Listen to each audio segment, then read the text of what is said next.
Queridos amigos, buenas noches.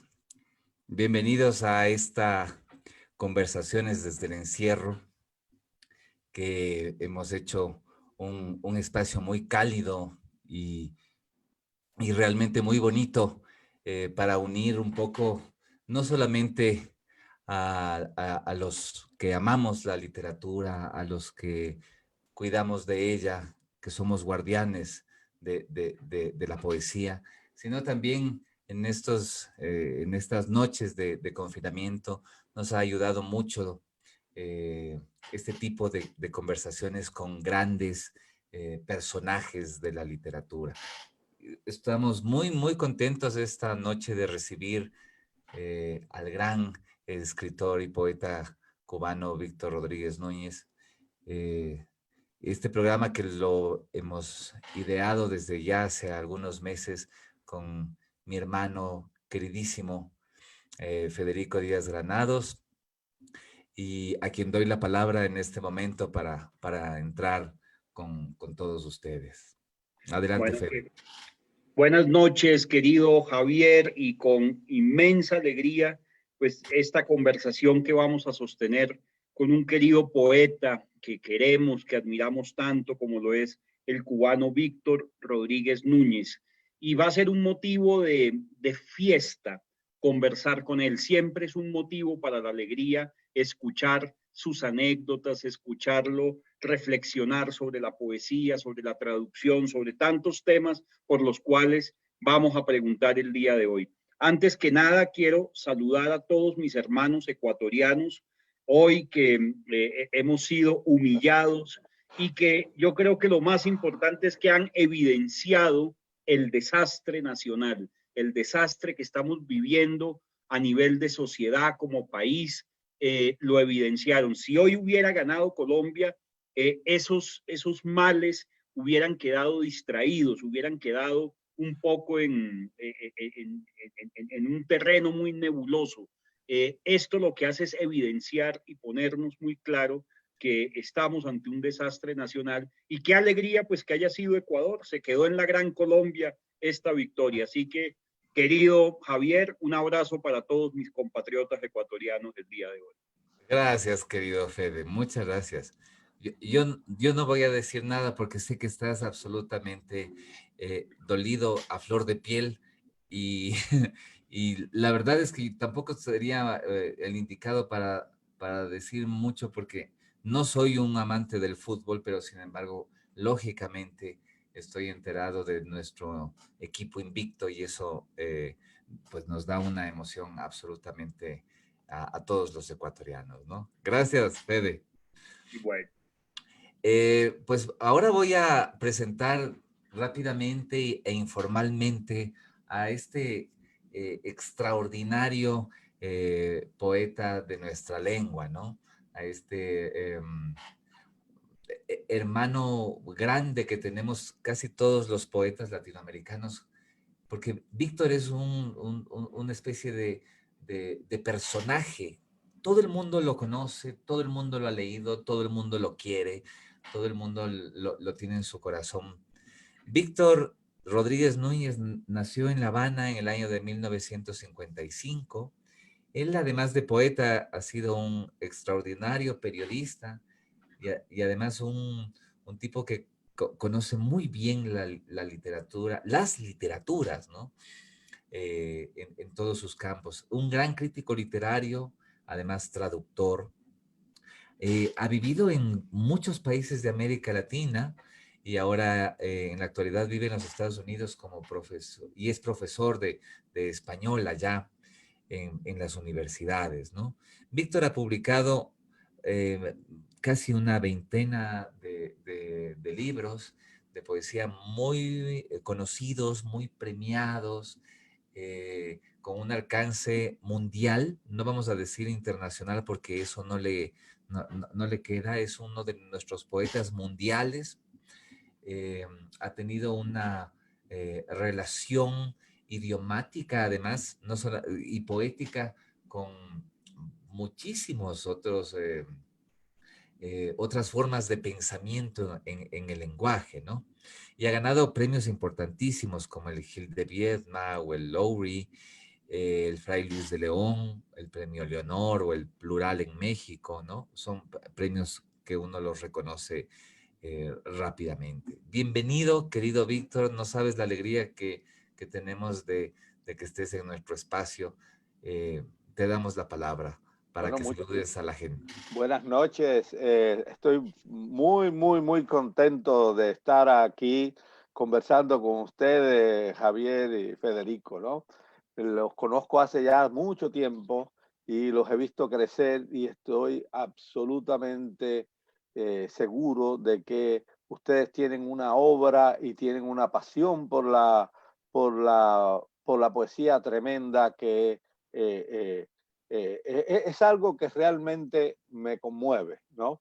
Muchas gracias por tus elogios, Javier, y bueno, voy a tratar de trabajar duro para no defraudarte.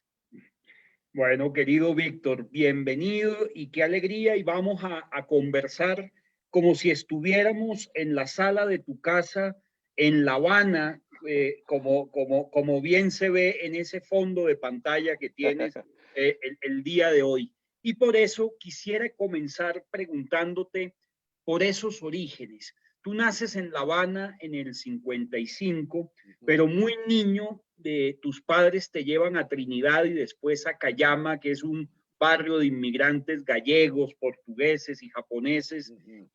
Y bueno, aparece tu abuela Angélica, una gran narradora oral. Háblanos de ese contacto con la palabra a través del oral.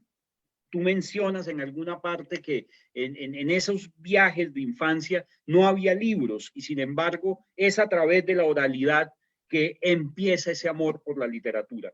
Claro. Federico, bueno, de entrada te digo que a mí no me interesa la literatura. A mí me interesa la poesía, que es una cosa muy diferente que la literatura, y de eso podemos hablar más adelante, ¿no?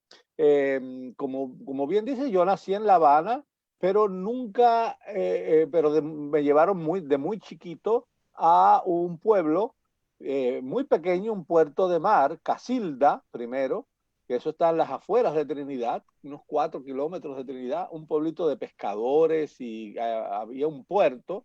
Mi padre trabajaba en el puerto, pero después mi padre y mi madre se divorciaron y yo me fui con mi madre a Cayama, al Central Feneta.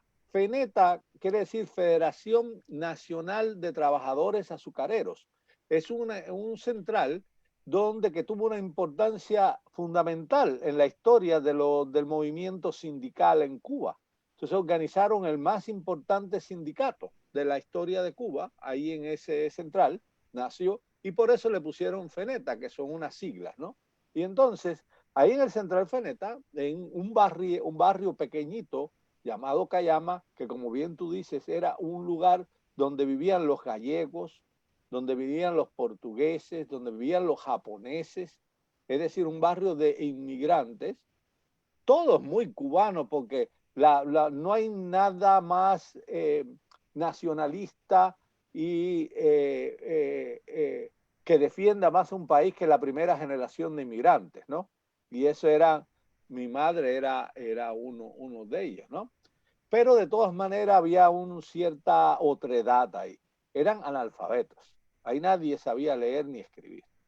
Y como he dicho muchas veces, en mi casa no había ningún libro, ni siquiera la Biblia. Mis abuelos eran ateos. Mis abuelos eran anarquistas de oída, porque no leían, ¿no? Y entonces, estaban en los sindicatos, estaban en montones de cosas. Eran comunistas antes de que Fidel, decía mi abuelo. No. Entonces, en ese mundo yo crecí, ¿no? Y lo he dicho muchas veces que mi abuela Angélica tuvo una importancia tremenda en mí, porque la palabra de mi abuela era poesía. Y eso nos entronca a esta cosa inicial que te dije, de que es que la poesía es oral. La alianza de la poesía con la escritura, con la literatura, es un fenómeno reciente. Eso es hace 3 siglos. En el siglo XVIII que se definen los campos. Entonces, ¿qué hacemos con la poesía? Bueno, un género literario, ¿no? Y entonces, eh, la poesía tiene esa asociación con la escritura, con la literatura, con la escritura, pero los recursos más poéticos y más celebrados como literarios, como las rimas, la métrica, todo eso viene de la oralidad. Y entonces una de las cosas que pasa, y el auge de los festivales de poesía lo muestra en todas partes, es que a la gente le encanta escuchar poesía y no tiene necesariamente que comprar un libro. Aunque los editores, yo quisiera que mis libros los compraran, ¿no? Por mis pobres editores. Y aquí está, ustedes los dos son editores míos. Entonces, pero es fundamentalmente oral la poesía. Querido Víctor, una de las cosas que te definen es tus largos éxodos desde temprana edad, ¿no? Siempre has vivido en un sitio y has cambiado de sitio, y además el viaje como que ha asignado en ti, te ha marcado un destino. Me gustaría mucho que me cuentes cómo ha alimentado en tu poesía el viaje como concepto filosófico, poético, en tu vida. Es una excelente pregunta. Yo me digo me decía desde que era chiquitico que yo no nací para estar en un solo sitio. Y entonces a mí me ha gustado mucho el desplazamiento. Y primero lo imaginaba y miraba, y cuando empecé a leer, porque en un determinado momento entraron los libros en mi vida, y puedo contarlo porque eso está relacionado con alguien que Federico quiere mucho, incluso como personalmente, que es Gabriel García Márquez.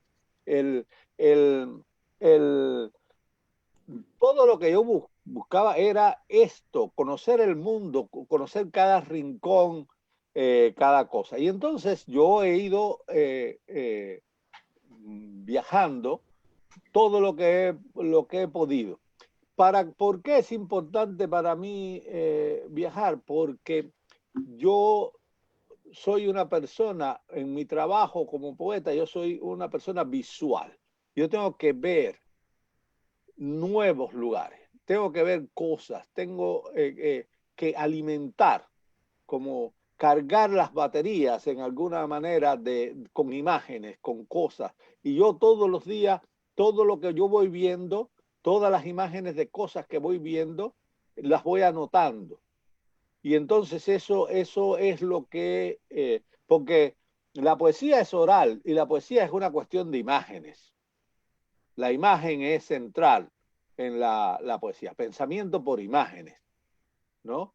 Un pensamiento con un determinado ritmo que viene de la oralidad, y el concepto es imagen en la poesía, ¿no? Entonces eso me ha hecho, y realmente los puedo llevar a ustedes, por ejemplo, a Jerusalén, y los puedo llevar a una panadería fabulosa que yo conozco, que está en una esquinita, en un lugar, y puedo llevarlo a Shanghai, y yo sé dónde venden, donde se comen los mejores dumplings en Shanghai, $2, 6 dumplings salvajes, ¿no?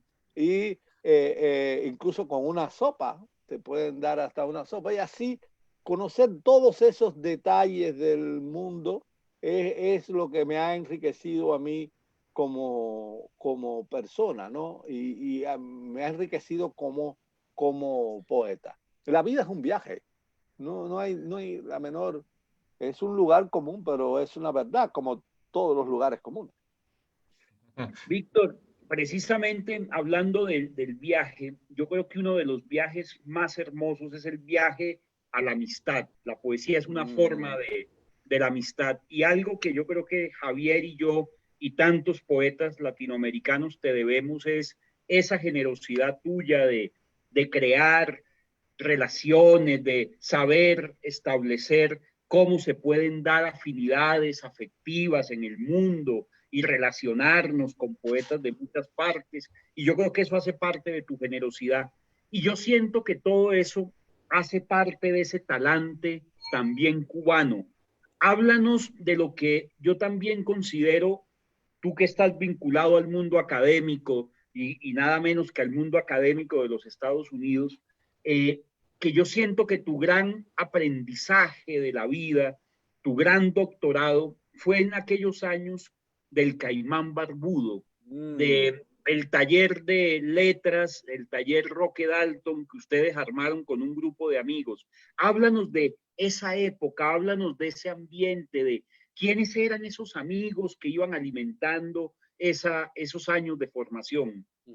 Para mí la amistad es fundamental, Federico. Los espacios, yo hablaba cuando te contestaba la otra pregunta del viaje, yo no solamente es conocer espacios y lugares, es conocer gente, ¿no? Yo tengo una curiosidad infinita por la gente, ¿no? Y quiero conocer a mucha gente. Y eso lo enriquece a uno humanamente. Además, como principio, eh, y ustedes también, los dos, tienen esa característica. A nosotros tres no nos interesa solo nuestra poesía, nos interesa la poesía.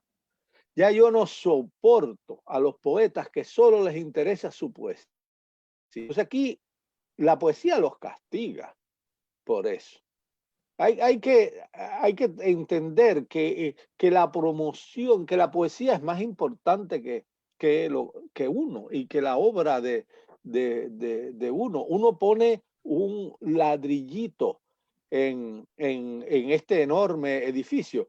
Una vez un amigo, un escritor chino, le pregunto yo, en Shanghai, tiene una casa preciosa, le pregunto yo, y tú no escribes poesía, y entonces me dice, ven, y me lleva a su biblioteca y me enseña muros tapiados de libros. Dice, mira, aquí hay solo 10.000 poetas chinos escogidos. ¿Tú crees que yo voy a perder mi tiempo tratando de escribir mejor o que toda esta gente que está aquí en esta tradición? No, a mí me interesa la poesía, no lo que yo escribo. Bueno, entonces, los años de formación en Cuba. Yo tuve yo estaba destinado a ser un obrero, cuando más un obrero calificado en el Central Feneta, como eran todos en mi familia. Yo soy el primero de mi familia que llegó a una universidad y estudió en una universidad. Y se hablan muchas cosas horribles de la Revolución Cubana, algunas con razón, pero una de las cosas que hay que reconocer es que la Revolución Cubana nos dio a la gente como yo, de mi clase, nos dio la oportunidad de estudiar, ¿no? Y entonces yo pude estudiar. Cuando yo llegué a La Habana fue tremendo. Yo estudié sociología, hice una licenciatura en sociología, no estudié literatura, ¿no? Y entonces ahí en la universidad conocí a un grupo de jóvenes, todos escritores, y creamos un taller literario que se llamó el Taller Literario Roque Dalton. 1975, acababan de matar a Roque Dalton, ¿no? Y entonces lo homenajeamos de esa manera. Ya existía ese taller sin nombre antes, pero ahí lo nombramos, lo relanzamos, hicimos, y era un taller que no había nadie, ningún maestro. El único parecido nosotros nos enseñamos a nosotros mismos a través de la relación no jerárquica entre nosotros. Incluso personas que estuvieron muy cercanas a ese taller. Margaret Randall.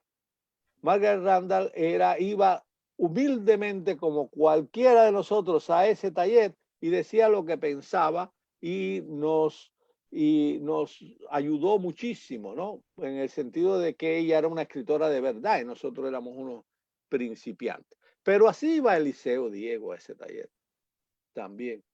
Y después terminábamos el taller y nos íbamos a tomar unos aguardientes con Eliseo. Y pasaron todo el que pasaba por Benedetti, lo llevamos. Pasaron por ahí tantos escritores importantes. Nos reuníamos en un parquecito de la Universidad de La Habana, que es oficialmente se llama el Parque de los Filósofos, porque hay bustos de Platón, Aristóteles, qué sé yo eso. Pero como son unos bustos enormes, se llama comúnmente el Parque de los Cabezones. Y entonces en el Parque de los Cabezones, donde no hay donde sentarse ni nada, en una escalera, y nosotros nos sentábamos y hacíamos nuestro taller. A ese taller fueron muchos de los más importantes escritores cubanos de hoy. Por ejemplo, allí ese taller fue todos los sábados, fue un muchacho que nunca dijo ni media palabra, Leonardo Padura. Nunca dijo nada. Él fue allí a escuchar a eso. Pero Arturo Arango, Alex Fleites, Marilyn Bobes, teníamos ahí una Sigfredo Ariel, fue de los últimos, Ramón Fernández Larrea, yo no sé cuántos pasaron por ahí de una forma u otra, ¿no? Y fue una escuela que nos formamos nosotros ahí mismo, ¿no? Ahí ya, estando en el taller, empecé a colaborar en el Caimán Barbudo. No, el Caimán Barbudo había sido una revista muy importante y era una revista que estaba en muy mala situación en esa época, porque había sido el grupo original de que había fundado el Caimán Barbudo, que eran unos escritores muy buenos, como Jesús Díaz, como Luis Rogelio Nogueras, por ejemplo, los habían votado. Y era los escritores que estaban a cargo, eran escritores muy mediocres y eran unos escritores muy eh, eh, oficialistas, que trataban de incluso defender el realismo socialista, ¿no? Entonces nosotros, yo empecé a colaborar ahí y todos empezamos de alguna manera era un espacio que era para nosotros y fuimos tomando. Y bueno, ya en el año 80 entramos ahí. Entró Padura, entré yo, entró Abilio Esteves, entró en una serie de escritores que trabajamos e hicimos de esa publicación lo que Gabriel García Márquez decía que era la mejor publicación cultural de lengua española. Y por eso nos dio los derechos nos entregó Crónica de una muerte anunciada y El amor en los tiempos del cólera, que publicamos como folletín. Y me decía a mí, tú mete mano de cualquier artículo mío que tú te guste, lo publicas, tienes mi autorización. Pero lo mismo era Eduardo Galeano, lo mismo era un montón, Antonio Cisneros, un montón de escritores latinoamericanos. Para mí esa fue mi escuela, mi formación como escritor, que había empezado en el taller, ahí en el Caimán Barbudo se concretó. Ahí conocí básicamente a todos los poetas cubanos de aquella época y conocí a muchos de los mejores poetas latinoamericanos que después serían mis amigos, como Juan Gelman. Víctor, querido, ahora hablemos un poco también de cómo llevas tú y, bueno, no solo tú, sino en general yo creo que el cubanismo como una especie de ismo, el cubano lo lleva en La mancha de plátano. en la sangre, en el habla, en todo, ¿no? A mí me gustaría que me hables de esto, porque como además vinculando con la cuestión del viaje, ¿no? Has viajado tanto y sin embargo eres un poeta tan cubano, mejor dicho, un ser tan cubano al mismo tiempo, tan cosmopolitamente cubano. Entonces, me gustaría que reflexiones sobre esta cuestión, ¿no? Bueno, Eh, y vincular también estos aciertos y desaciertos que un poco eh, ves que ha tenido la época de lo que llaman, de lo que se ha dado a llamar como la famosa revolución en la literatura y en especial en la poesía, ¿no? mira, primero, mira, estoy profundamente contra el nacionalismo. Ajá. Yo creo que el nacionalismo es la más perversa de todas las ideologías. Y es una ideología fundamentada en la diferencia, ¿no? Que nos trata de, que exacerba las diferencias, inventa las diferencias, ¿no? Y entonces, no creo, honestamente, que exista algo concreto que se pueda llamar la nación cubana, ¿no? Pero existe un, un territorio, un tipo de gente, ¿no? Que somos los llamados cubanos, que en eso sí yo creo, ¿no?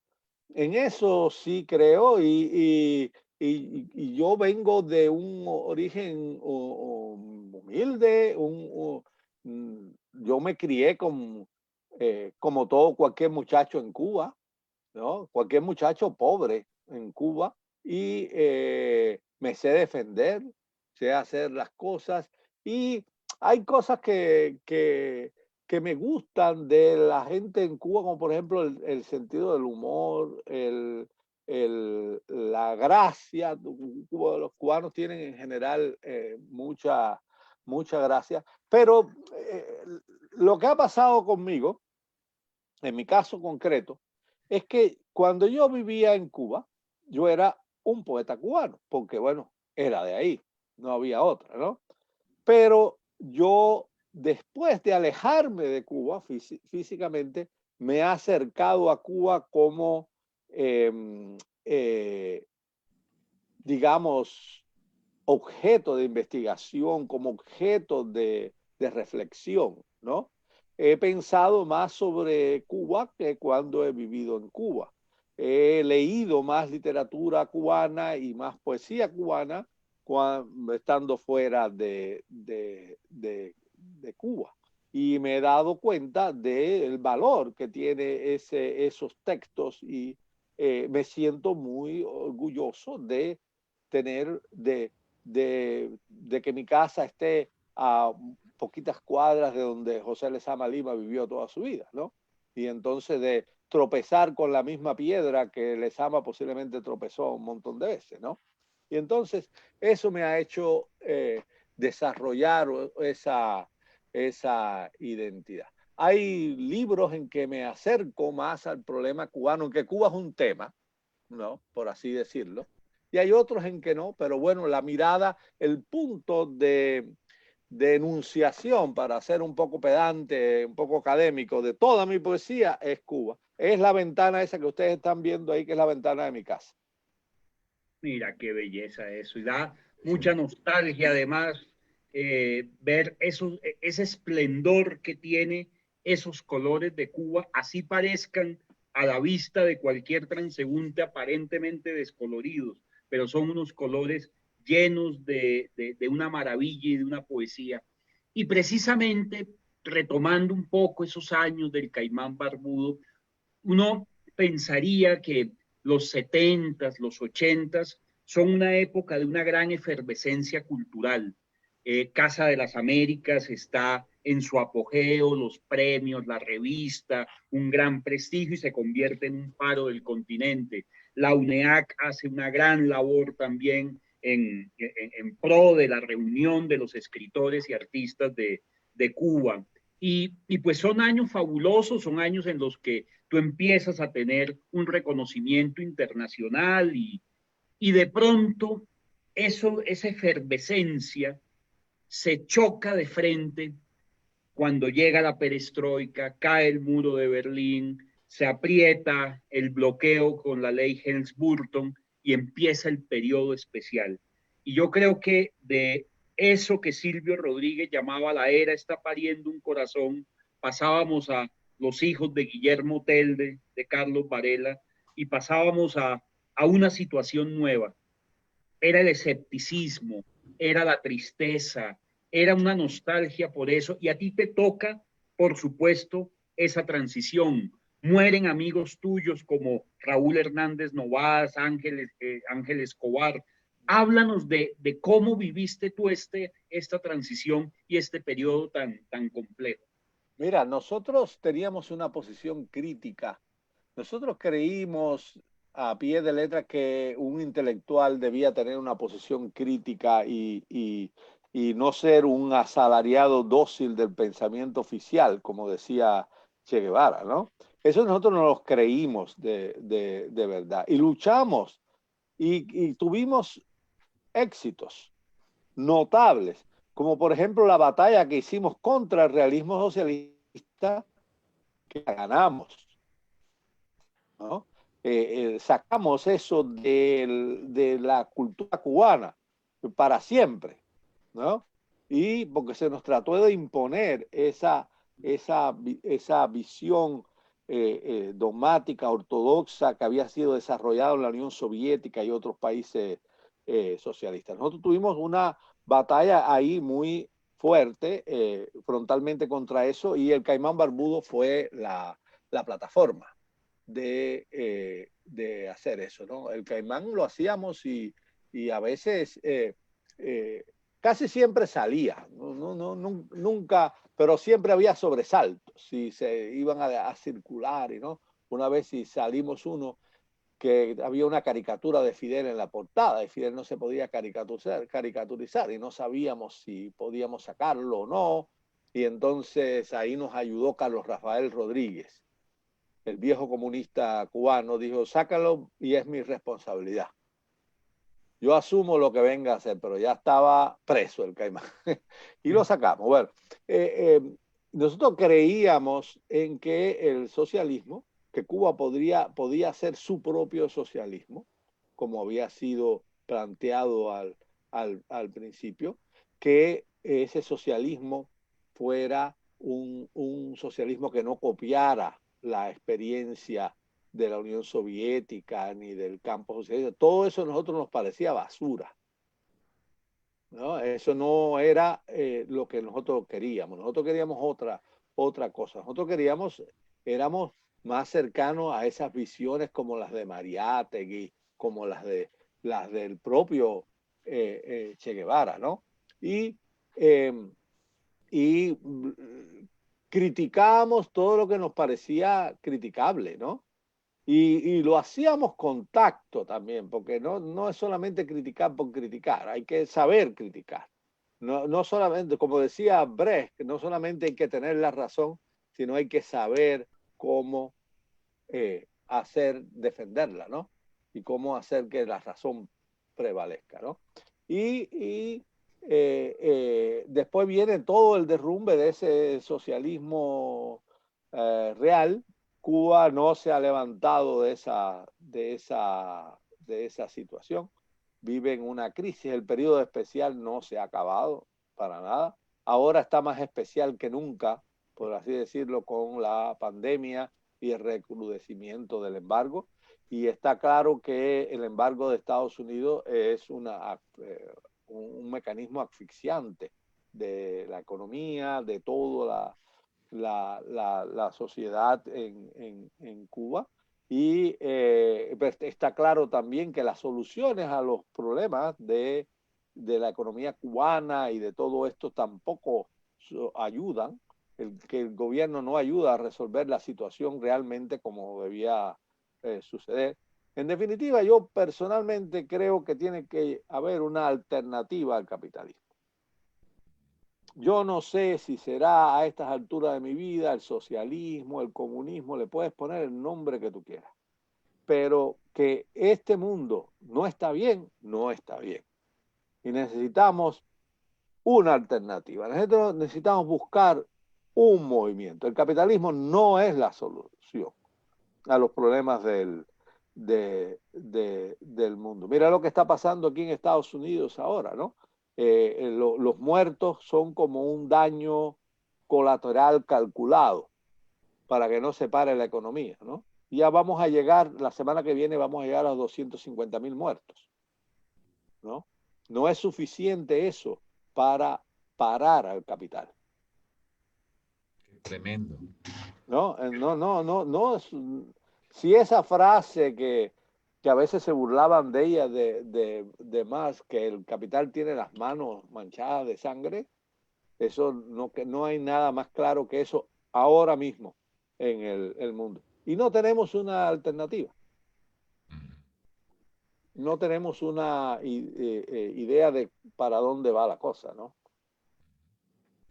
Víctor, querido, yo recuerdo muy gratamente cuando nos presentaste de manera formal a la gran poeta que ya nombraste hace poco como una de tus maestras, a la queridísima Margaret Randall, a propósito, con quien solemos conversar sobre estas cuestiones que tú estás mencionando, ¿no? Sobre la crisis en Estados Unidos, esta enorme poeta norteamericana, muy latinoamericana, muy cercana, que es una especie de maestra tuya, ¿no? Yo recuerdo cómo con el cariño y el afecto con que nos la presentaste y con que nos la entregaste, ¿no? Me gustaría saber, porque tienes muchas anécdotas sobre eso, ¿cuál fue la gran influencia que tuvo en tu carrera la gran poeta norteamericana Margaret Randall? Bueno, Margaret es el ejemplo. Lo que hay que hacer todos los días un escritor es escribir. Y eso es lo que hace Margaret, ¿no? Y eso es ese trabajo, esa fe en lo que ella hace. Y eso es fundamental. Margaret me regaló mi primera máquina de escribir. Margaret, los cuentos de las cosas de su generosidad es tremenda. Yo tenía que pasar, había escrito yo escribo a mano, ¿no? Después paso en la computadora, pero escribo fundamentalmente a mano, ¿no? Y tenía mi tesis de licenciatura a mano y lo tenía que entregar al otro día, ¿no? O me botaban de la carrera, ¿no? Y entonces Margaret, como a las 7 de la noche, me digo, Margaret, me tengo que ir porque tengo que pasar, qué sé yo, y todo esto, le enseño el libro. Y me dice, ¿y tú eres rápido con la máquina de escribir? Dice, no, yo, no soy rápido, pero bueno, tengo que hacerlo. No voy a dormir esta noche. Y Margaret me quita el libro y me dice, yo lo hago, ven mañana tempranito. Y ella pasó, mecanografió el libro completo en una noche. No, entonces eso es Margaret Randall, ¿no? Y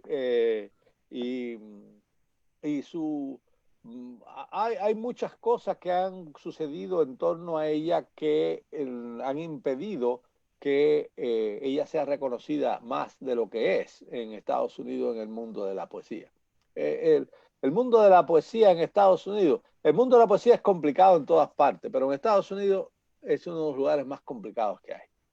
Y hay muchos factores aquí en juego en Estados Unidos, ¿no? Pero yo pienso que algún día se va a reconocer su obra y ella sigue trabajando intensamente, ¿no? Ya escribió un libro sobre la pandemia, ¿no? Libro que se publicó, se tradujo, y así sigue empujando, ¿no? Y eso es lo importante en relación con Margaret. Un ejemplo. Margaret nos sentaba en la casa, nos llevaba a su casa y dice, vengan que viene Cortázar. Entonces ahí nos sentaba con Cortázar, ¿no?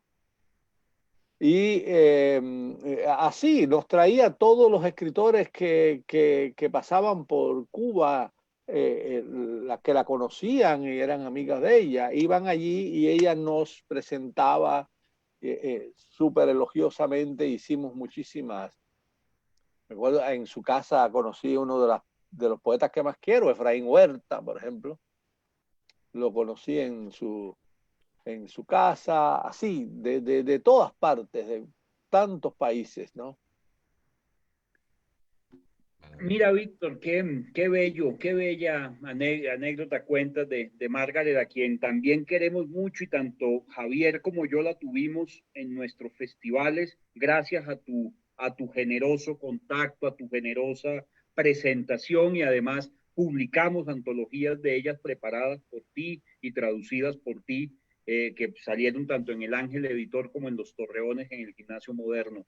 Querido Víctor, tú ahorita hablabas precisamente de que no te gustan esos nacionalismos y no te gustan precisamente que se hable digamos, de una cohesión nacional como tal, pero sin embargo, en esa alma generosa que has sido, tú has logrado también a través de antologías, de artículos, has logrado cohesionar un poco el panorama de la poesía cubana que también está en la diáspora. Hay un panorama de la poesía en la diáspora, inclusive de la narrativa, en fin, que está en la diáspora por distintas razones, unos por razones políticas, otros por razones económicas, pero pues Cuba está en el mundo y de alguna manera pues contagia con su alegría ese mundo que tanto necesita de lo cubano. Háblanos un poco, Víctor, de cómo ves esa diáspora, cómo ves, por ejemplo, ahorita que hablabas de Leonardo Padura, cómo ves el reconocimiento mundial que está teniendo un Leonardo Padura que tiene que publicar en España, pero todavía se consigue de manera clandestina en Cuba, lo mismo que Wendy Guerra, lo mismo que Pedro Juan Gutiérrez, en fin, pero lo mismo con muchos poetas. Háblanos de cómo ves esa nación cubana en la diáspora.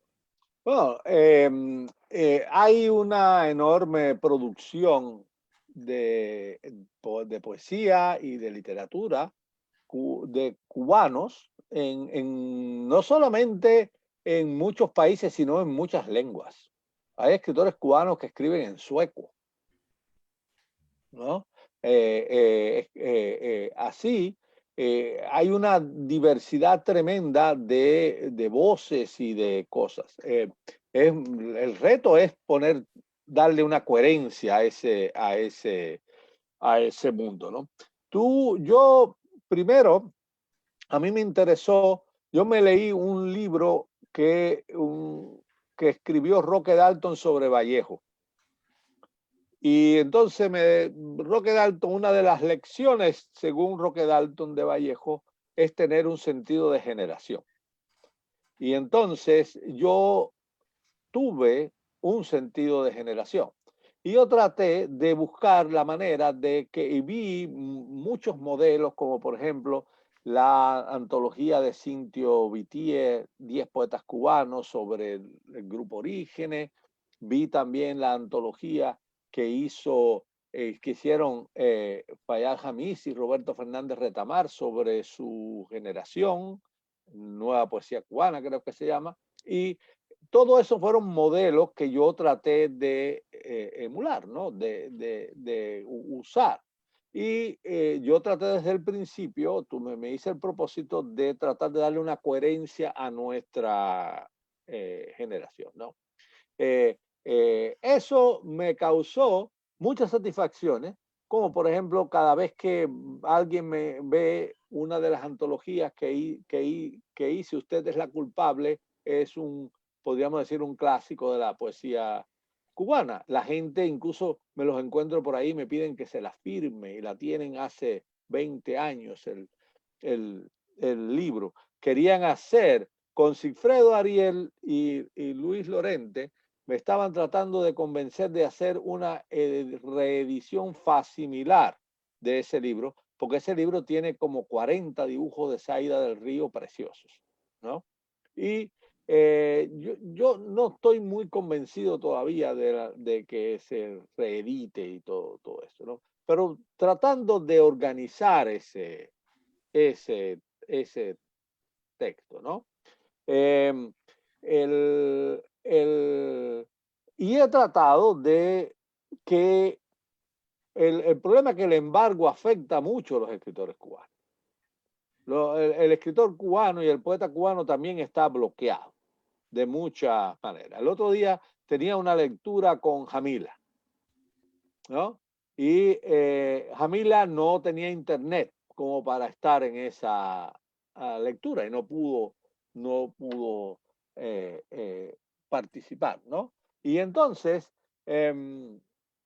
yo trato en alguna medida de tratar de ayudar lo que pueda, ¿no? De en la divulgación de eso, porque hay una poesía cubana ahora mismo extraordinaria, ¿no? Y los poetas de la generación, no de ustedes, sino incluso más joven que ustedes, han decidido la mayor parte de ellos no emigrar, quedarse, ni siquiera irse a La Habana, se han quedado en las provincias. Hay pequeñas editoriales provinciales que están publicando maravillas de poesía cubana y maravillas de traducción y libros bellísimos, muy pobres, humildes, pero libros muy buenos, ¿no? Y eso me conmueve mucho y yo por eso, si tengo que matar a alguien, lo mato, ¿no? Yo voy a hacer todo lo posible porque esa obra se conozca, porque esa obra no se quede dentro de Cuba. Ya con Kate, con Catherine Hiddink, mi compañera, ya hemos hecho varias traducciones de ellos, ¿no? Y salió en Estados Unidos una antología de ellos y salió en Macedonia una antología de ellos también. Y seguimos, ¿no? Vamos a seguir incluso con algunos poetas en específico traduciendo libros de ellos y eso. Querido Víctor, a propósito del tema de la traducción, bueno, primero estuve muy feliz. Hace poco conversaba con Alejandra Adum, que me dio una Ah, primicia, ¿no? Me dijo que están ya prácticamente terminando la traducción de los poemas en pos-español de Jorge Enrique y de algunos otros libros inclusive, ¿no? Pero vamos a hablar de eso, pero sobre todo me gustaría que me cuentes cómo es tu relación como traductor de poesía, ¿no? Pero eso tiene también que ver con tu relación con el viaje, me parece, y también con tu relación como otro poeta traduciendo al colega, ¿no? Que me parece muy bonito eso. Y además, como si fuera poco, tu compañera de vida en la actualidad es una traductora extraordinaria, ¿no? La famosa Kate Hiller, ¿no? Que ha hecho cosas extraordinarias. Entonces, cuéntame de todo este universo de la traducción. Es que, Javier, la mejor manera de entender un texto, incluso en tu lengua, es traducirlo. Nunca uno va a saber realmente si un poema es bueno o malo si no lo tiene que traducir. Ahí es donde de verdad uno tiene que ver cómo está hecho y tantos detalles relacionados con esto, ¿no? Yo llego a la traducción tarde en una buena medida porque realmente aprendo inglés bastante tarde, ¿no? Yo en inglés soy un muchacho de 30 años, ¿no? Entonces, lo que sí me ha interesado mucho es que la carencia que hay en el mundo anglosajón de la poesía hispanoamericana y de la poesía española también. Básicamente hay dos poetas que se conocen bien, que son Neruda y García Lorca.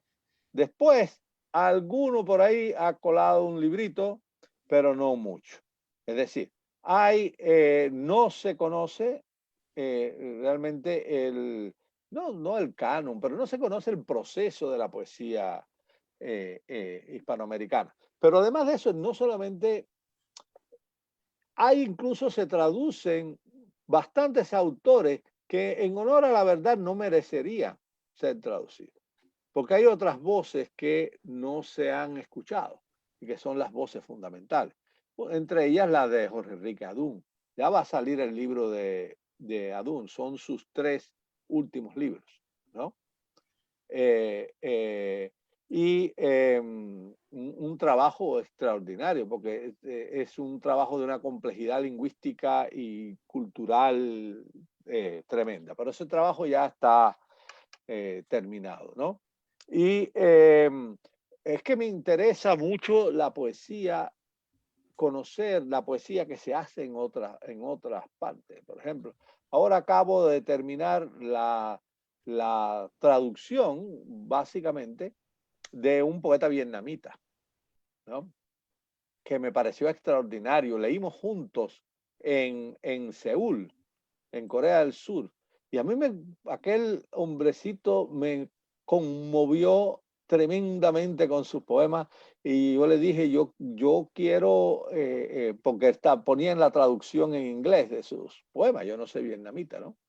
Y entonces ahí empezamos a hablar, nos hicimos amigos y acabo de, él tenía un traductor al español que era un poeta vietnamita que murió y dejó todo inconcluso. Entonces yo lo terminé a partir de las traducciones al inglés de su obra. ¿Por qué lo hago? Porque me gustó muchísimo en saber, y ha sido muy importante saber por dónde va una poesía como la poesía vietnamita, ¿no? ¿Qué tiene? Y es interesantísimo la relación con la naturaleza, por ejemplo, diferente de la que tenemos nosotros en el mundo.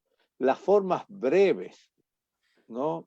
Es tremenda. ¿Cuál fue el impacto de la guerra? Por ejemplo, esa guerra que tuvieron ellos en la poesía. Curiosidad, Javier, es lo que me mueve a traducir y a conocer. Y yo voy a los festivales de poesía a oír a los otros también. La gente va y hace sus lecturas y se va. No, yo no puedo ser así. No puedo ser así. Una vez hablando con Hellman, me decía Juan, le digo, ¿por qué no vas a tal lugar? Y dice, ay, porque es que en ese festival hacen tantas lecturas. Y le digo yo, pero, ¿y tú vas a ir a todas? Dice, es que me da curiosidad, chico. Yo quisiera oírlas y ver por dónde va la cosa y saber, pero entonces tienes que soplarte de todos los poetas malos que hay ahí también para encontrar los buenos. No, lo que uno siempre tiene que hacer. Lo bueno no es fácil de encontrar, hay que buscarlo, ¿no? Y eso pasa, ¿no? Yo el otro día tuve que irme porque tenía una clase en una lectura. Y eso me dolió mucho tener lo que hacer, ¿no? Pero no tenía otra cosa porque tengo que ganarme la vida todavía, ¿no? Pues Víctor, llegamos a un momento en el que hacemos una pausa de abrebocas a lo que más adelante va a ser tu cierre con una breve lectura de poemas, pero aquí, en esta pausa, Javier y yo te hacemos un modesto homenaje leyéndote un poema que cada uno ha escogido. Yo, por supuesto, entre tantos poemas maravillosos, he escogido este poema, pues que obviamente entenderás por qué. Bogotano. Yo juego fútbol con mis asesinos, les disputo el balón, gano tiempo y espacio, arriesgo esta jugada individual, arracimado sobre el pasto tenaz de este parque escogido, los gamines se sacuden el polvo que Dios echó en su alma y se bañan con sol. El de ruana molida busca en la bolsa plástica el aliento de la felicidad y el que tiene las costillas al aire caza como un gorrión migajitas de pan entre la hierba. Yo juego fútbol con mis asesinos, me pasaron la bola y pruebo el arco. Hay más niebla en los huesos que en las calles. Poema dedicado a nuestro querido amigo Gustavo Adolfo Garcés. Muchas gracias, Federico. Bellísimo, bellísimo. Yo voy a leer, en cambio, este texto que quiero muchísimo de esta antología que publicamos en El Ángel de Oración Inconclusa. Orígenes. Después de todo, soy un aparecido en esta barbería. Espejos carcomidos por la sombra, sillones sin entrañas, ventanas con las cruces del último ciclón, barberos que preguntan demasiado mientras cortan con óxido, barbas de medio siglo, me temen las tijeras, soy duro de pelar, yo vengo de otro sueño donde los gallos cantan, exóticos, el mapache ladrón, la higiene de los baños, ni siquiera un volcán. Un tiznajo de nieve, soy una marca azul en el silencio, césped recién cortado, framboyanes, prodigio de la duda. En el espejo hay alguien que me mira, saqueado por la luz, el desconcierto de la identidad, el cristal que se pule con la certeza de que no seamos iguales. Nos ponemos una camisa cuadros, un bigote redondo y tropezamos en las escaleras, desterrado otra vez, pelado al rape por coloquialista, descuadrar estos tiempos y la cosmovisión por no lanzarme desde el ventanal, ni naufragar en líquidos amnióticos, ni sembrar marambú en el incauto jardín de la academia, vago, sin mucho afán por este mundo ancho, pero no ajeno. Me demoro en la nieve, la palma real al hombro, me muero mas revivo de nostalgia, sobre todo no debo nada a nadie, mi patria no son las antologías, no soy un tojosista, no te olvides, solo cuentan las páginas ganadas a la economía de subsistencia. Una antistrofa más y estaré libre. Los barberos trepidan ante la ingravidez de mi brazo dormido. Puedo ver la humedad bajo los guantes, a las cejas hacer su muy sutil trabajo. Mis venas son profundas. Nada me hace sangrar. Gracias, Javier. Qué bello, Javi. Y retomando precisamente uno de los puntos anteriores de la pregunta anterior que te hizo Javier, yo quisiera preguntarte por cómo se alimentan entre sí los distintos géneros que tú cultivas, la traducción, el periodismo, el ensayo, cómo alimentan tu propia creación poética. Tú has dicho que la poesía es anterior a la palabra, la poesía es anterior a la literatura, la poesía es la que dota de belleza a los demás géneros literarios. Pero ¿cómo haces para ponerlos a dialogar en favor de tu voz y de tu poesía, que es lo que más nos interesa? Yo todo lo que hago, Federico, está en función de la poesía. Ese es, si escribo un artículo es porque me interesa eso para la poesía. Yo he podido ir dándome cuenta y discriminando y haciendo las cosas que realmente son importantes para mi trabajo como poeta. Cuando yo estaba traduciendo a este vietnamita, estaba aprendiendo de él y viendo cómo él hace, ¿no? Cómo se hacen las cosas, ¿no? El, el, el centro de mi trabajo es la poesía. Todo tiene que ver con la poesía. Yo me acuerdo que una vez en Colombia, precisamente en el Jardín Botánico de Medellín, sentado en el pasto conversando con Juan Gelman, Gelman me dijo, le digo yo, Juan, y ahora escribe sobre la poesía. Porque había leído unos poemas de Hellman sobre la poesía. Y sí, me dijo, me agarró así, me miró con esos ojos que tenía Juan. Y me dice, yo nunca he escrito nada. Yo todo lo que he escrito es sobre la poesía. Y le digo, sí, pero tú has escrito poemas políticos, qué sé yo. No, eso es poesía. El tema de la poesía es la poesía. Y la forma de escribir la poesía es la poesía. Y entonces ahí empezó él a bombardearme, ¿no? Con cosas. Eso me desconcertó un poco, pero yo me di cuenta, he dado cuenta con los años que la poesía es una cosa en sí misma. Y no quiere decir eso que la poesía no haya espacio para la política o no haya espacio para nada. La poesía hay espacio para todo, ¿no? Y eso es la poesía es uno de los instrumentos de conocimiento del mundo más poderoso que tienen los seres humanos, ¿no? La poesía es realmente un depósito de conocimientos extraordinarios para nuestras culturas. Uno de los libros, por cierto, Federico, que más quiero en la vida es un libro de un colombiano que nadie se acuerda de él, Jorge Salamea, La poesía ignorada y olvidada.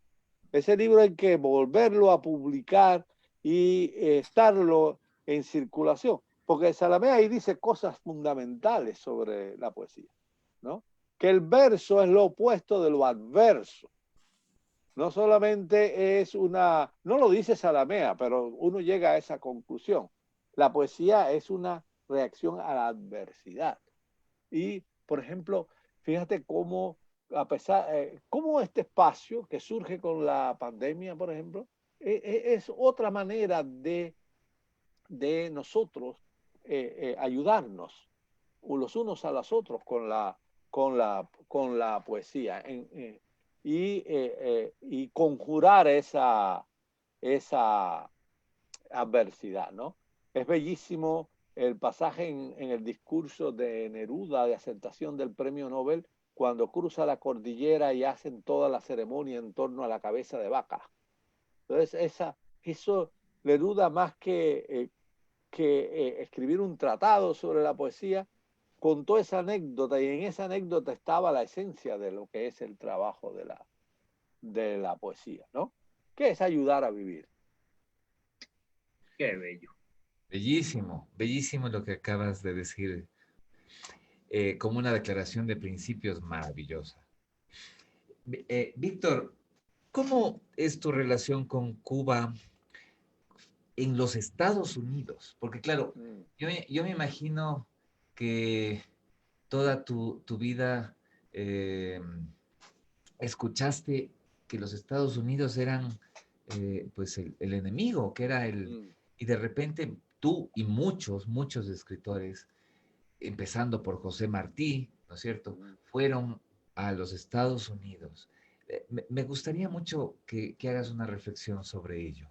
Ajá. Bueno, yo me he preguntado todos estos años que yo hago aquí, ¿no? Pero bueno, aquí es el lugar que fue posible para mí, donde he podido escribir mi obra, donde he podido libremente pensar y trabajar y tener una vida digna, ¿no? Hay Estados Unidos y Estados Unidos, ¿no? Este es un mundo muy complejo y que tiene muchos... Estados Unidos puede ser, ciertamente, como dicen los eslogans, la tierra de las oportunidades. Puede no serlo, ¿no? También, ¿no? Y entonces, Estados Unidos es un país que hay mucho campo, hay muchas posibilidades de tú hacer tu trabajo, de tú hacer... Si no te quiere una universidad, te quiere otra. Yo pasé un poco de trabajo consiguiendo un lugar donde enseñar, porque había muchos departamentos de literatura hispanoamericana estaban controlados por cubanos. Y hay mafias incluyentes. Por ejemplo, si un colombiano trabaja en Columbia University, va a traer a otro colombiano, ¿no? O un peruano trabaja en TAR, va a traer un profesor de otra. Pero la mafia cubana es excluyente. Donde hay un cubano, no hay nadie más. Entonces fue una de las lecciones que aprendí de la cubanía, que es ardua, ¿no? Y somos muy chistosos y simpáticos y tenemos gracia, todo lo que tú quieras, pero también tenemos un lado negativo, ¿no? Y yo quiero mucho a este país, a Estados Unidos. Aquí hay lugares que son mis lugares, ¿no? Incluso llegué aquí a Ohio y todo el mundo, cuando tenía un carrito muy viejo de estudiante de posgrado, ¿no? Un carrito que me había costado $500. ¿Te imaginas eso, no? Entonces, ese carrito funcionaba porque había un mecánico muy bueno en Austin, Texas, que me lo reparaba, ¿no? Y entonces yo un día lo voy a ver a él y le digo, John, me voy porque conseguí un trabajo. Y le dice, ¿dónde vas? Le digo yo, a Ohio. Y me dice, ¿y qué hiciste mal? ¿Por qué te castigaron así? Entonces, eso es lo que piensa un tejano de ir a Ohio, ¿no? Y al principio no me gustaba, pero ya me gusta mucho, me gusta la naturaleza, me gusta cómo es la gente por aquí, aunque vote por Trump, ¿no? Y he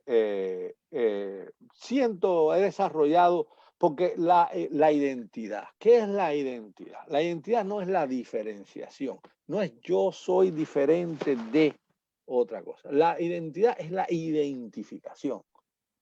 Dice, Federico y yo somos del mismo país, Javier y yo somos del mismo país, yo soy tan ecuatoriano como cubano, tan colombiano, porque ustedes tienen toda una serie de valores con los cuales yo me identifico. Valores no solamente como escritores, sino también valores humanos, cosas, ¿no? Entonces uno se va identificando con cosas, uno ve un árbol y se identifica con ese árbol, porque yo tengo que estar identificado toda mi vida con una palma real. Las palmas reales son bellísimas, pero en Ohio hay unos sicómoros preciosos. No tengo que, y así, yo pienso que la verdadera identidad se desarrolla en ese sentido, ¿no? Con la identificación, no con la diferenciación. Pues mira que a propósito de eso tan bello que estás mencionando, yo simplemente me acuerdo del año 1992. Yo era un joven que tenía mi primera carpeta de versos por ahí mecanografiadas y asistía con entusiasmo a todas las actividades que se hacían en la Casa de Poesía Silva. Y se hace en ese año un encuentro iberoamericano de poetas, un encuentro que se hace con motivo de los 500 años o del encuentro de los dos mundos o el descubrimiento de América, en fin. El asunto es que ahí yo veo por primera vez a Víctor Rodríguez Núñez.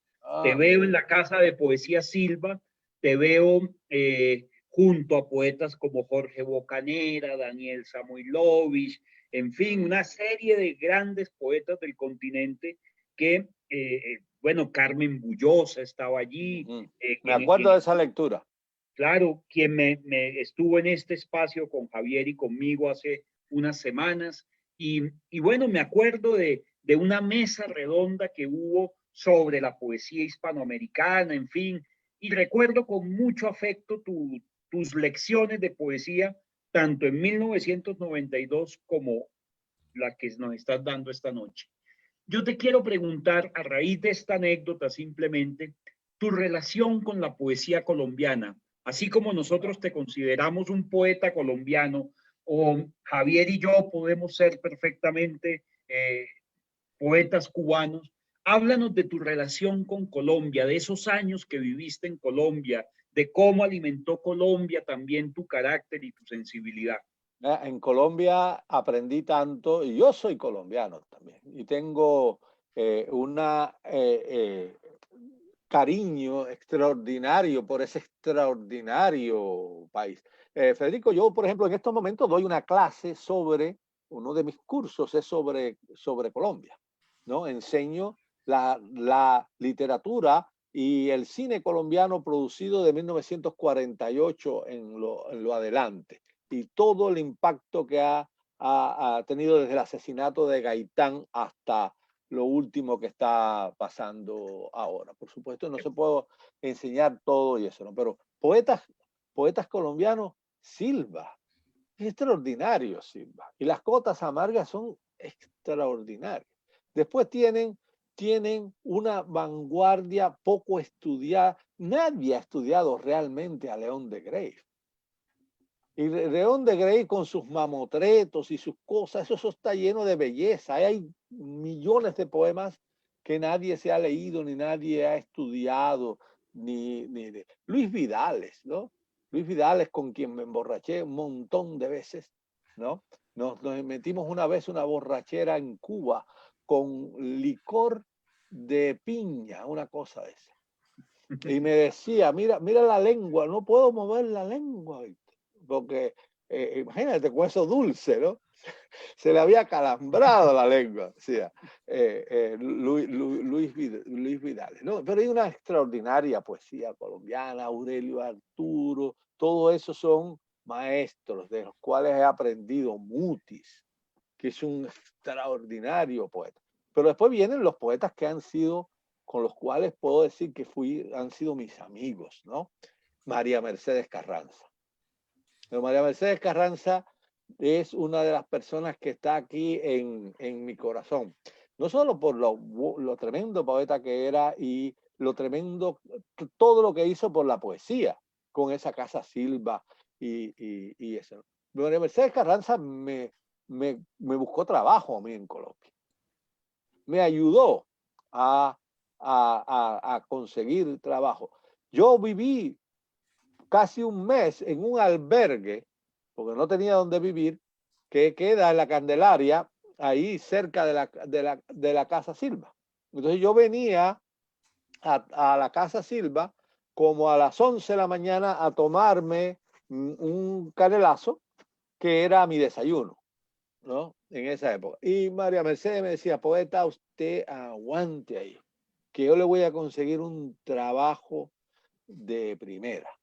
Y yo aguanté ahí y ella me consiguió un excelente trabajo. Raúl Gómez Hate, ¿no? El día que lo conocí, fue una cosa extraordinaria en Medellín, en un hotel. Estoy desayunando con Claribel Alegría.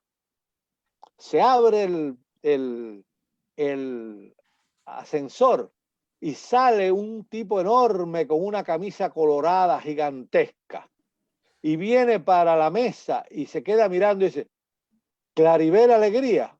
Y entonces Claribel lo mira así y dice, sí, sí. Y ese hombrón, la agarra y la carga a Claribel Alegría. Las paticas de Claribel Alegría estaban en el aire, así.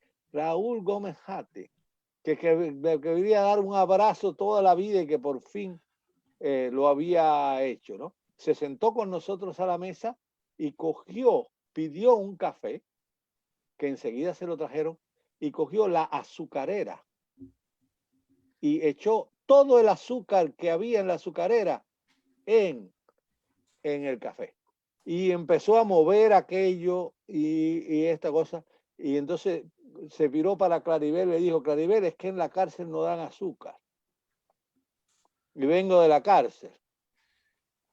Y entonces nos hicimos amigos para toda la vida. Cuando me lo encontraba en la calle y estaba mal, me decía, vete, vete, vete, vete, vete. Cuando quería hablar conmigo, iba y me buscaba y nos comíamos un buñuelo por ahí, hablábamos y de montones de cosas. Es decir, tuve una relación con Arango, José Manuel Arango, mi gran amigo, que iba una vez a la semana a verme a la oficina en la universidad donde trabajaba en el centro.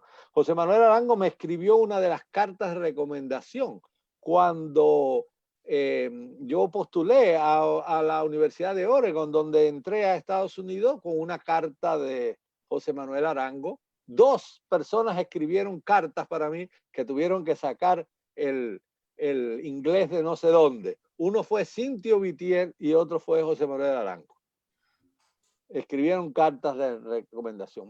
Vi crecer el Festival Internacional de Poesía de Medellín y los otros festivales y todo lo que ha venido y todo el gran desarrollo. Vi una niña que jugaba ahí y hoy es Lucía Estrada, ¿no? En el festival, y así es tremendo el trabajo y el desarrollo que ha tenido en estos 20 años, últimos 20 años, la poesía colombiana.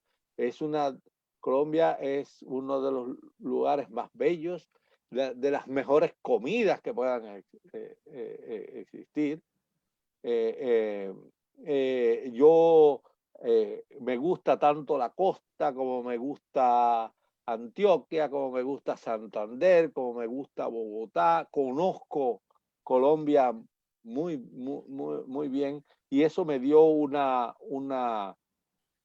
un sentido de lo que es América también, ¿no? Y ver Qué los bello, Andes, me emociona. vivir los Andes, ¿no? Eso es algo tremendo, ¿no? Me emociona mucho. Querido Víctor, ahora yo quisiera un poco trasladar la pregunta del querido Fede hacia el Ecuador. Oh, Y la misma pregunta, ¿no? ¿Cuál es tu relación con la literatura ecuatoriana? ¿Cuál ha bueno, sido? desde que lo conocí, me hice socio fuerte de Jorge Enrique Adón. Lo entrevisté como periodista, y él llegó y sacó una botella de whisky, la abrió y se sirvió un trago, y yo le seguía haciendo preguntas, estaba con el fotógrafo, y él seguía tomando su whisky, se le acabó el hielo, pidió más hielo. Ese era en la habitación de su hotel, y estuvimos hablando horas hasta que se tomó toda la botella de whisky de enfrente de mí sin ofrecerme ni un trago. Y yo le dije, ¿por qué no me ofreciste ni un trago? Y me dice, tú estás trabajando, yo no. Entonces esa fue su excusa, ¿no? Y entonces a mí me gustó mucho ese gesto. Era como para, ese tipo de actitud es como para, 2 cosas pueden pasar. Una, que no lo quieras volver nunca a ver en tu vida, o que quieras hacerte amigo de esa persona. Después me vi mucho junto con él y nos vimos en muchos lugares y todo. Pero él me regaló a ese día, me regaló la antología que habían publicado de él en España. No son todos los que están, algo así. Ajá. Y entonces me gustó mucho esa antología, fue realmente un impacto muy importante. Y hay un poeta ecuatoriano que me parece de los más grandes del siglo XX, ¿no? Y hay varios, pero es. César Dávila.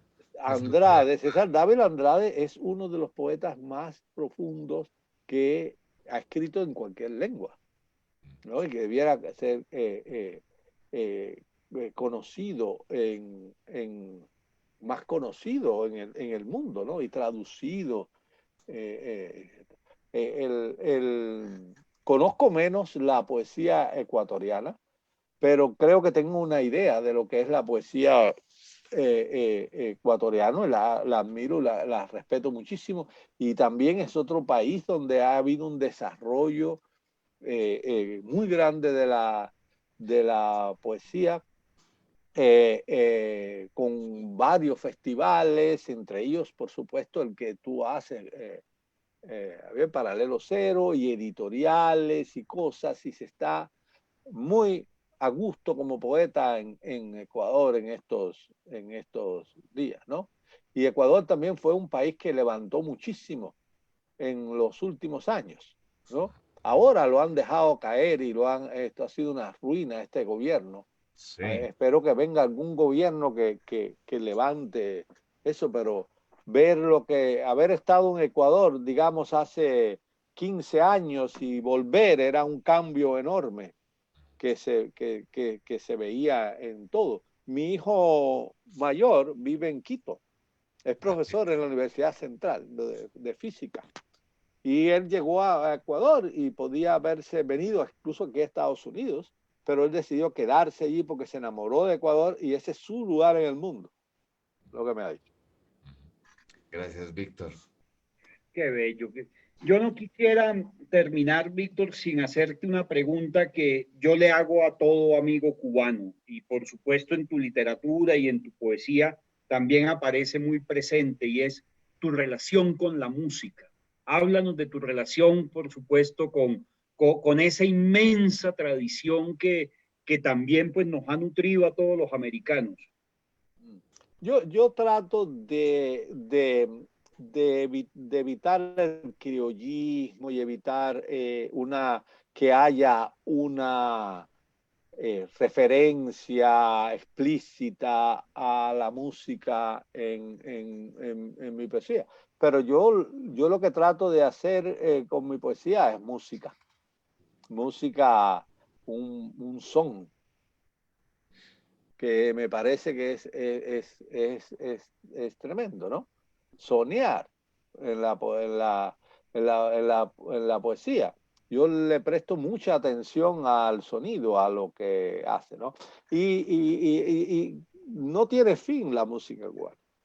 Ahora yo estaba oyendo una versión que hace Omar Aportuondo de un poema de Carilda Oliver Labra, con una orquesta de jóvenes músicos, la orquesta Failde. Me parece extraordinario que ese soneto se haya convertido en una maravillosa obra que está como entre el danzón y el son y con una tremenda calidad de trabajo musical por detrás, ¿no?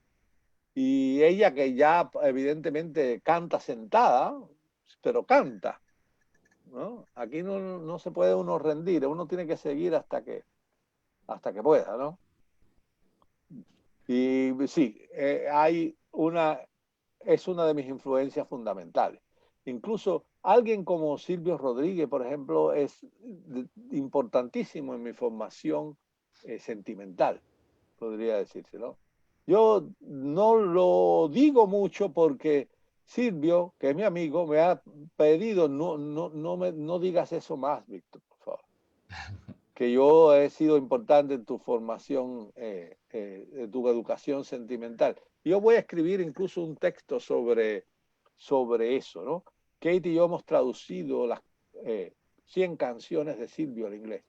Y entonces yo lo quiero, eso porque es un homenaje muy importante. La trova en general, la trova histórica, la trova contemporánea, eso era parte de mi formación y eso está en mis venas, ¿no? Qué bello.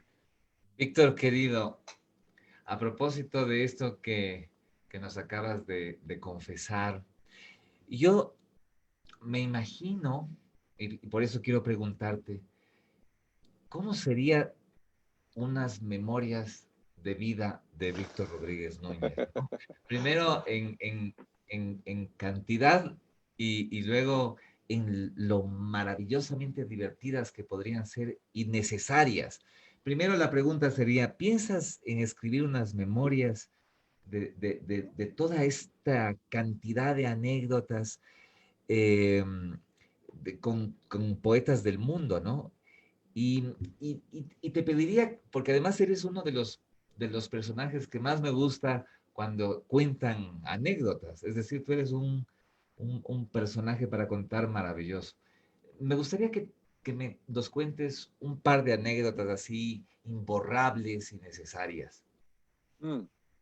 Así Bueno, mira, en cuanto a las memorias, Kate, mi compañera, todos los días me lo dice. y me dice, mira, ¿por qué no grabamos un poquito en el desayuno? Cuando nos sentamos ella y yo solos ahí en la mesa por la mañana, temprano, pues nos levantamos temprano, dedicarle 15 minuticos a que tú cuentes algo y lo grabamos. Y ahora eso es muy fácil grabar y convertir en texto y todo eso gracias a la tecnología. Bueno, una anécdota también. A Juan lo estoy recordando mucho en estos días. No lo tengo, como diría mi mamá, atravesado, ¿no? Entonces, un momento muy importante en mi formación.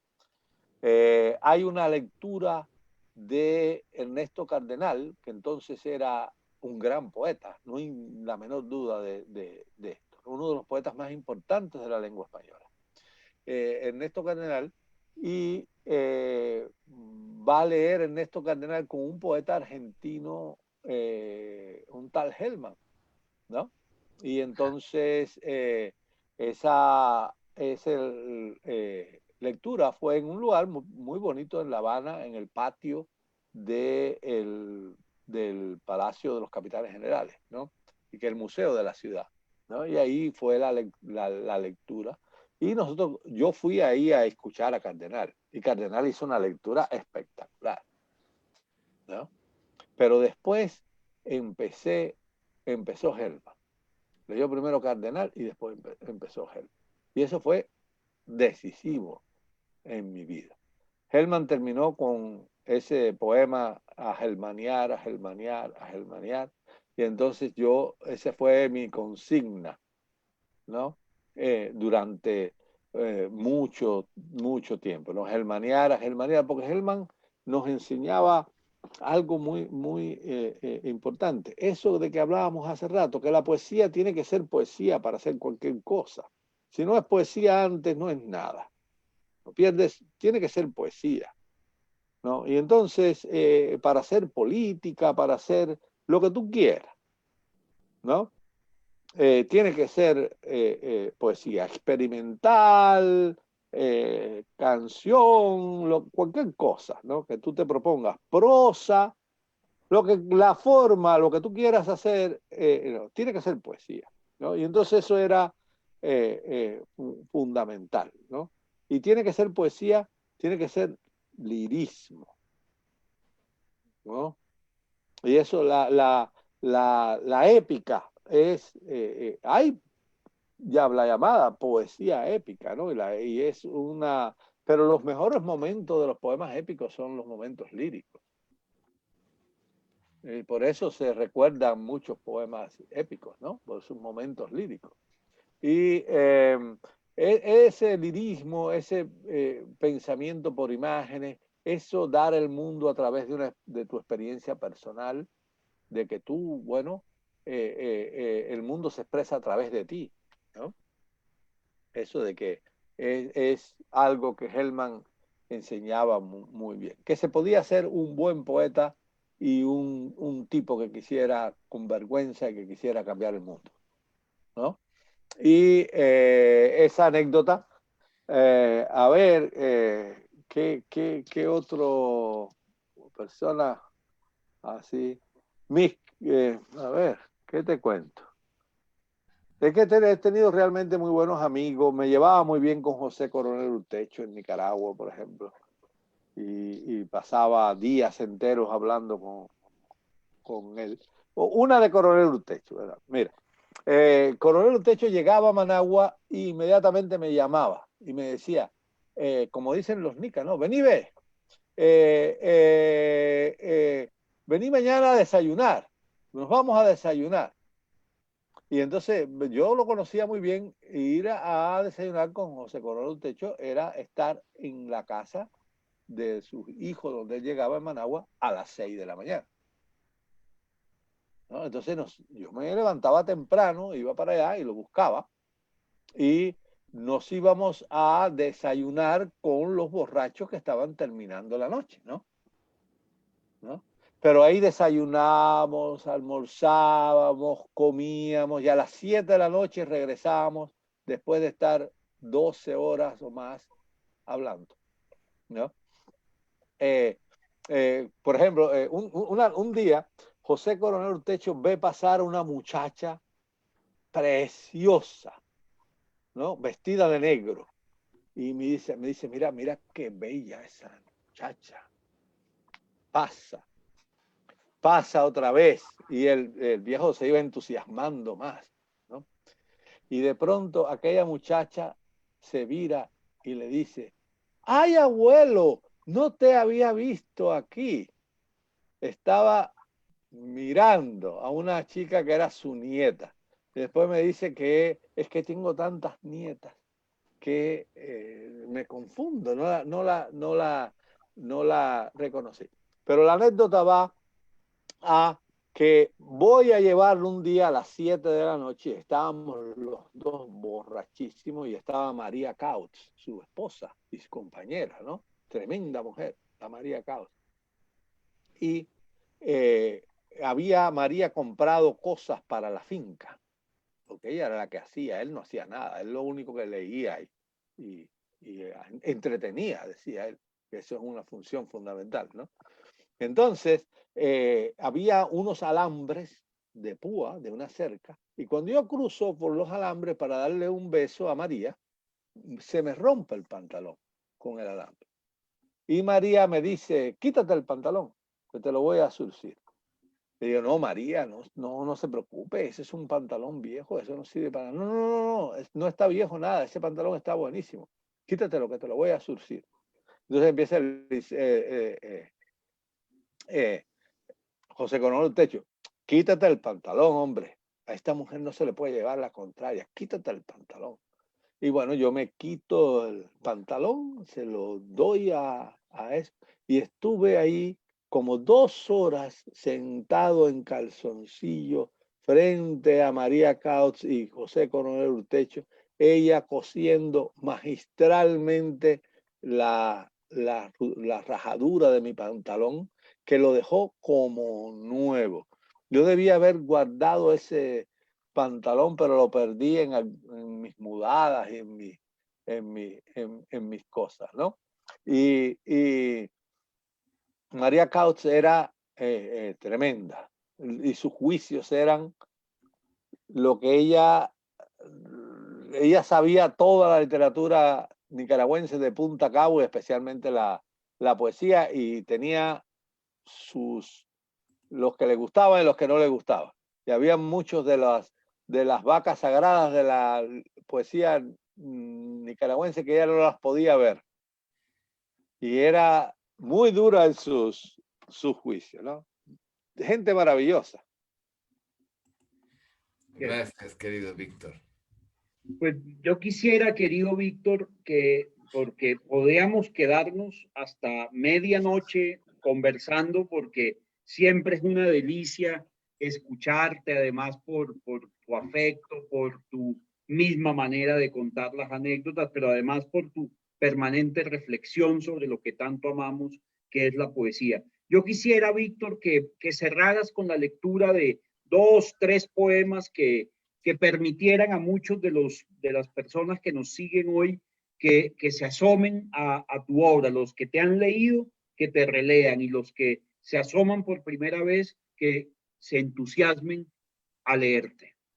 Mira, si yo quisiera leer de un libro inédito, un libro que se llama En voz alta la sombra. Y es un libro que he escrito en este tiempo de confinamiento, ¿no?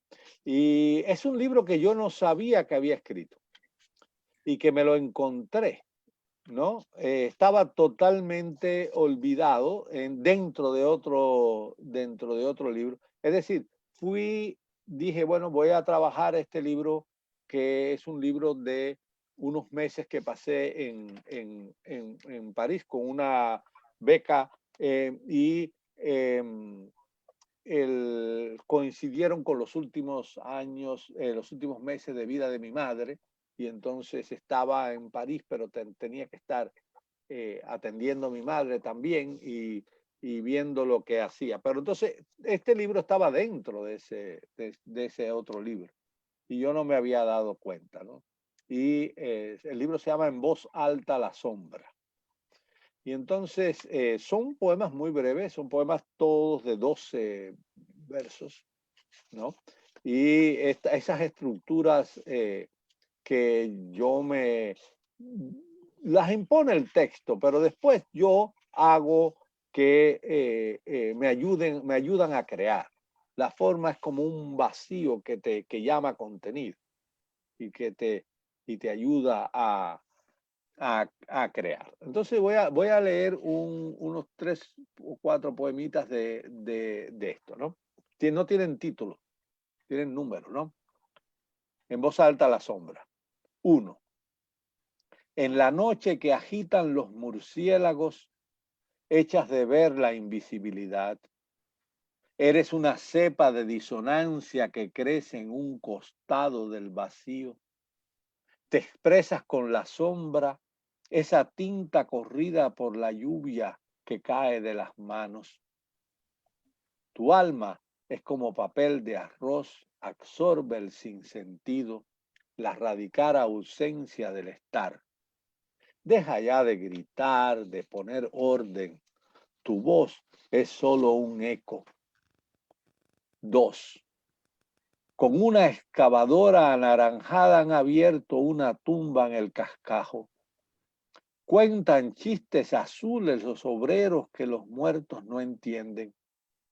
Insepulto y a pleno sol subrayo lo que nunca leerán en ambos mundos. Antes evitaba los cementerios, pero ahora no me pierdo una tumba. No soy de los que dejan piedrecitas, tickets del metro, plumas, flores artificiales. Solo voy y le digo a Apollinaire algo que aquí no voy a repetir. 4. Los soldados en fuga irrumpen en la página que ni siquiera es verde, ni tiene la apariencia de trinchera. Como no estoy a cargo, los dejo refugiarse de su miedo. Larga vida a los cuarteles indiana en paz consigo mismo, donde el mendigo duerme a pesar del sosiego, su luz solo cruzada por la sangrienta paloma de la paz. Hay mucha reflexión política aquí en estos poemas y quiero leer terminar con un par de poemas más o menos políticos, ¿no? El 76, por ejemplo. El capital tiene un corazón de oro. Es la razón en toda su impureza. El sentido común en equilibrio sobre la cuerda floja entre las clases.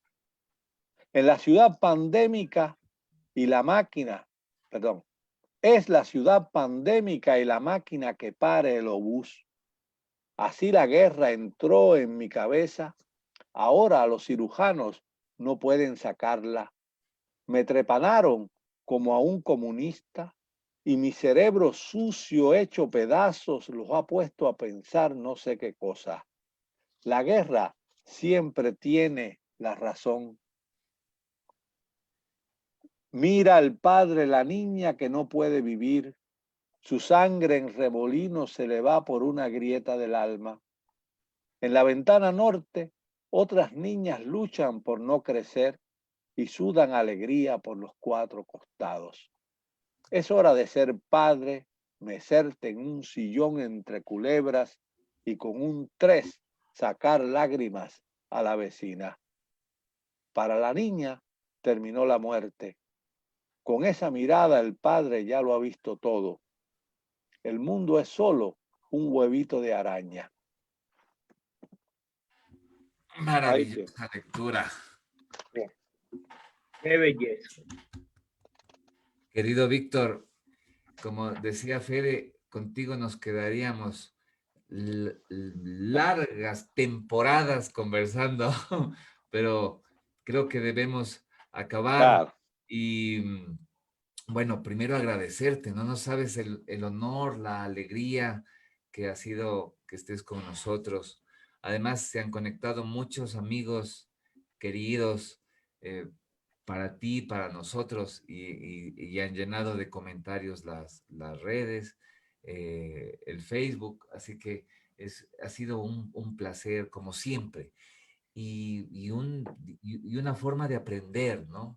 Porque para mí, y estoy seguro que para Fede también, esta es una plataforma que también nos enseña a crecer, a aprender y a seguir amando a la literatura, ¿no? Desde grandes personas como tú que son para nosotros maestros. Así que te doy un enorme abrazo y muy agradecido, ¿no? Gracias a ustedes, ha sido